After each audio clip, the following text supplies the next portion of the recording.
Hello student, welcome to my YouTube channel. आज की इस वीडियो में हम डिस्कस करेंगे कि एक नई प्रश्न बैंक जो है वो लेखा शास्त्र यानी कि अकाउंटेंसी की डल चुकी है। देखते हैं कितनी इंपॉर्टेंट है ये, क्वेश्चंस का एनालाइज करते हैं कि वाकई में इसको पढ़ना चाहिए या नहीं पढ़ना चाहिए। और सत्र 2020-21 के लिए 12वीं की परीक्षा के लिए आपका है ये। और ये अगेन सेम चीज़ हुई है कि ये केवल और केवल हिंदी मीडियम में ही अपलोड की गई है, इंग्लिश मीडियम में अपलोड नहीं की गई है। तो ये एक ड्रॉबैक है हमारे बोर्ड का। देखिए ये ब्लूप्रिंट भी है, ठीक है। ब्लूप्रिंट एज इट इज़ वैसा ही है जैसा आपके पास आ चुका है, ऑलरेडी अवेलेबल हो चुका है। जो जो चीज़ें हटी है वो चीज़ों की लिस्ट दे रखी है कि क्या क्या चीज़ें डिडक्टेड सिलेबस है। हाँ, डिडक्टेड सिलेबस जो है वो इंग्लिश मीडियम में ज़रूर है, लेकिन बाकी सारी जो क्वेश्चन बैंक है वो सिर्फ हिंदी मीडियम में। इकाई एक, जिसमें कि आलापकारी संगठन के लेखांकन यानी कि जो आपके नॉन प्रॉफिट ऑर्गेनाइजेशन से है या नॉन ट्रेडिंग ऑर्गेनाइजेशन से है उनके लिए यहाँ पर जो मल्टीपल चॉइस क्वेश्चन है वो 4 है, फिल इन द ब्लैंक्स 4 है और ट्रू फॉल्स आपके 5 है। इस तरह से ये आपके 13 और 13 आपके क्वेश्चन है, ठीक है। इन 13 में से आपको जो भी 2 नंबर के आते हैं वो मिल जाएंगे। इसके बाद 2 मार्क्स के क्वेश्चन है, एक 2 मार्क्स का क्वेश्चन आता है इसमें से जिसमें कि 7 क्वेश्चन है। इसमें मैं आपको बताता हूँ क्योंकि जो बहुत इंपॉर्टेंट है। पहला है आय व्यय खाते से क्या आशय है, यानी कि income expenditure. What do you mean bye income and expenditure account, important question है। दूसरा है गैर व्यापारिक संस्था से क्या आशय है, यानी कि what do you mean by non trading concern और नॉन प्रॉफिट ऑर्गेनाइजेशंस और not for profit trading not for profit organisation. ये क्वेश्चन है, बहुत इंपॉर्टेंट है।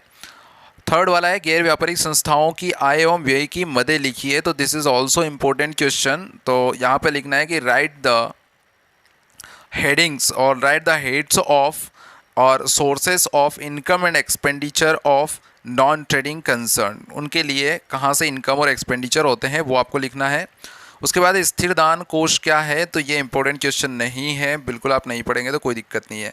फिफ्थ वाला है प्रारंभिक पूंजी कैसे निकाली जाती है, तो definitely how to calculate opening capital, ये बहुत इंपॉर्टेंट क्वेश्चन है। प्रवेश शुल्क क्या है, यानी कि एंट्री फीस है, what do you mean bye entry fees, important question है। चंदा क्या है, यानी कि donation, what do you mean bye donation, तो डोनेशन क्या है, डोनेशन जो है वो क्या है। और डोनेशन 2 काइंड्स के होते हैं, जनरल डोनेशन भी होता है सामान्य, और एक स्पेसिफिक या विशेष डोनेशन होता है, तो ये भी इंपॉर्टेंट क्वेश्चन है। उसके बाद अगर हम बात करते हैं तो एक 5 मार्क्स का क्वेश्चन इसमें से आता है, और 5 मार्क्स के लिए केवल 6 क्वेश्चंस दे रखे हैं। 6 क्वेश्चन में भी हम देख लेते हैं कि कौन कौन से इंपॉर्टेंट है। पहला क्वेश्चन बहुत इंपॉर्टेंट है, दूसरा जो है वो भी बहुत इंपॉर्टेंट है, तीसरा जो है वो डिफरेंस है इनकम एक्सपेंडिचर और आपका रिसिप्ट एंड पेमेंट में, तो ये भी बहुत इंपॉर्टेंट है। उसके बाद जो है वो प्रमुख स्रोत लिख रखे हैं, गैर व्यापारिक, ये भी इंपॉर्टेंट है, फोर्थ वाला भी। और फिफ्थ वाला जो है वो इम्पोर्टेंट नहीं है क्योंकि 2 मार्क्स में आ सकता है ज़्यादा से ज़्यादा। उसके बाद सिक्स वाला जो है वो भी बहुत इंपॉर्टेंट क्वेश्चन है, तो ये 5 क्वेश्चन इसमें से इंपॉर्टेंट है, वो आपको पढ़ना है। सेवन्थ वाला क्वेश्चन एक न्यूमेरिकल है, जिसमें कि आपको अकाउंट जो है वो बनाना है, आय व्यय खाता है यानी कि इनकम एक्सपेंडिचर अकाउंट बनाना है। बहुत ईजी है, कोई दिक्कत नहीं है। आप एक एक क्वेश्चन कर लीजिए न्यूमेरिकल में, क्योंकि 2 न्यूमेरिकल है, 2 में से एक न्यूमेरिकल तो पक्का आएगा 5 नंबर में, और में आता है तो 2 तो कर लीजिए, तो 2 में से एक पक्का है, तो सबसे अच्छी बात है कि और में मिल जाएगा आपको, तो ये आप कर लीजिए।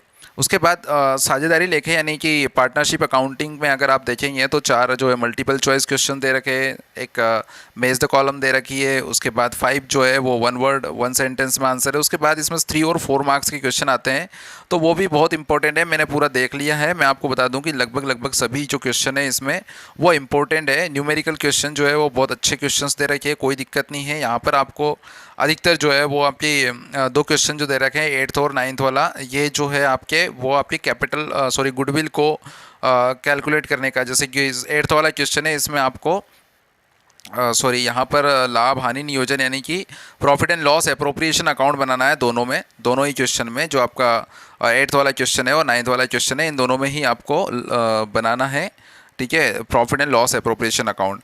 उसके बाद इकाई नंबर 3 जो उसमें आ जाता है कि रिकन्स्टिट्यूशन ऑफ पार्टनरशिप, इसमें जो सेवानिवृत्ति यानी कि रिटायरमेंट, डेथ, दोनों ही चीज़ें, इसमें भी आपका ऑब्जेक्टिव एमसीक्यूज़ दे रखे हैं, फिल इन द ब्लैंक्स दे रखे हैं, सभी इंपॉर्टेंट है और बिल्कुल आने लायक है, तो बिल्कुल आप इसको स्टडी करिए, कोई दिक्कत नहीं। ठीक है, अपने टीचर से कंसल्ट करिए किस तरह से आप इसको इंग्लिश में ले सकते हैं। ठीक है, कुछ चीज़ों को मैं बता देता हूँ, जैसे कि 2 मार्क्स हैं, त्याग का अनुपात क्या है, यानी कि से what do mean by sacrificing ratio, प्राप्ति भुगतान क्या है, यानी कि ये आपका रिवैल्यूएशन अकाउंट है, पुनर्मूल्यांकन खाता क्या है, ख्याति से क्या आशय है, अधिलाभ क्या है। ठीक है, ये सारी चीज़ें जो है बहुत इजी क्वेश्चन से है और जनरली जो है इन्हीं के ऊपर पूरे चैप्टर्स बेस्ड होते हैं।